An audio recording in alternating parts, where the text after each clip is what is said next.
Assalamualaikum warahmatullahi wabarakatuh. Saya Mukhlasin, nomor NIM 2102111000132. Di sini saya akan melanjutkan materi dari mata kuliah metode penelitian. Di sini ada materi analisis data dan penyajian data yang ketiga.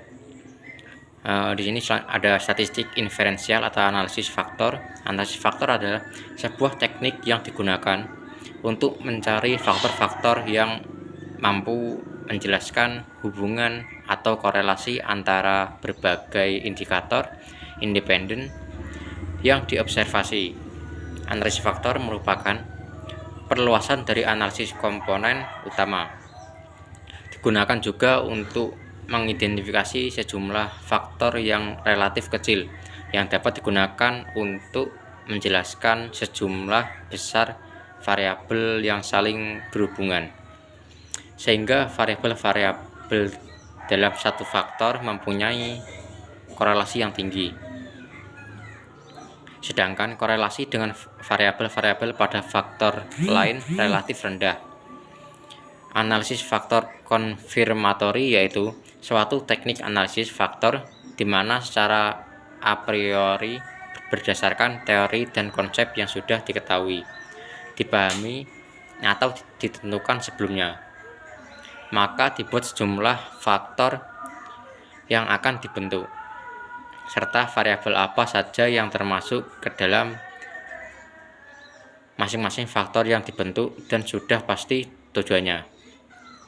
Pembentukan faktor konfirmatori atau CFA secara sengaja berdasarkan teori dan konsep dalam upaya untuk mendapatkan variabel baru atau faktor yang mewakili beberapa item atau subvariabel yang merupakan variabel teramati atau observasi variabel. Pada dasarnya, tujuan analisis faktor konfirmatori adalah pertama, untuk mengidentifikasi adanya hubungan antar variabel dengan melakukan uji korelasi. Tujuan kedua, untuk menguji validitas dan reliabilitas instrumen. Dalam pengujian terhadap validitas dan reliabilitas instrumen atau kuesioner untuk mendapatkan data penelitian yang valid dan reliable dengan analisis faktor konfirmatori. Ekstraksi faktor adalah suatu metode yang digunakan untuk mereduksi data dari beberapa indikator untuk menghasilkan faktor yang lebih sedikit yang mampu menjelaskan korelasi antara indikator yang diobservasi.